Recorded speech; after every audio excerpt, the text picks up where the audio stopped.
வேலூர் அருகே ஓய்வு பெற்ற உயர்நீதிமன்ற ஊழியர் வீட்டின் பூட்டை உடைத்து 45 சவரன் தங்க நகைகளை மர்ம நபர்கள் கொள்ளையடித்து சென்றுள்ளனர். டோர் செக்யூரிட்டி அலாரம் இருந்தும் தடயம் விட்டு வைக்காமல் கொள்ளையை அரங்கேற்றியது எப்படி?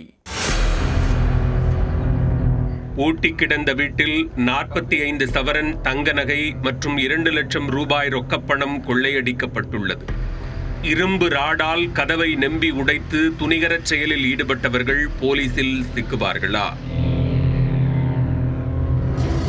வேலூர் சத்துவாச்சாரி அடுத்த ஏரியூரைச் சேர்ந்த முனிரத்னம் என்பவர் உயர்நீதிமன்றத்தில் வேலை செய்து ஓய்வு பெற்றவர். இவரது மனைவி 70 வயதான அம்பிகா சம்பவத்தன்று வீட்டை பூட்டிவிட்டு மகனை பார்ப்பதற்காக செங்கல்பட்டிற்கு சென்றிருந்தார். அப்போது வீட்டில் ஆட்கள் யாரும் இல்லை என நோட்டமிட்ட மர்ம நபர்கள் சிலர் நள்ளிரவில் வீட்டின் கதவை இரும்பு ராடால் நெம்பி பூட்டை உடைத்து உள்ளே புகுந்துள்ளனர். பின்னர் வீடு முழுக்க சல்லடை போட்டு தேடியுள்ளனர்.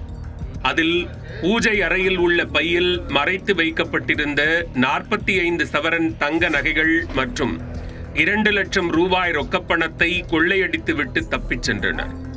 மறுநாள் விடிந்து அம்பிகாவின் வீட்டு மாடியில் வாடகைக்கு குடியிருக்கும் பாலாஜி என்பவர் கீழே இறங்கி வந்துள்ளார்.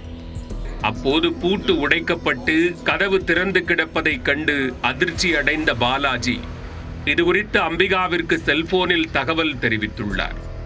தகவல் அறிந்து வந்த அம்பிகா வீட்டிற்குள் சென்று பார்க்க நகை மற்றும் பணத்தை மொத்தமாக கொள்ளையடித்திருப்பது தெரிந்து துடிதுடித்து போனார். இந்த சம்பவம் குறித்து சத்துவாச்சாரி போலீசார் விசாரணையில் இறங்க கைரேகை நிபுணர்கள் மற்றும் தடயவியல் வல்லுநர்களை வரவழைத்து சம்பவ இடத்தில் கிடைத்த கைரேகைகளை சேகரித்தனர். சம்பவ வீட்டின் கதவில் டோர் செக்யூரிட்டி அலாரம் பொருத்தப்பட்டுள்ளது.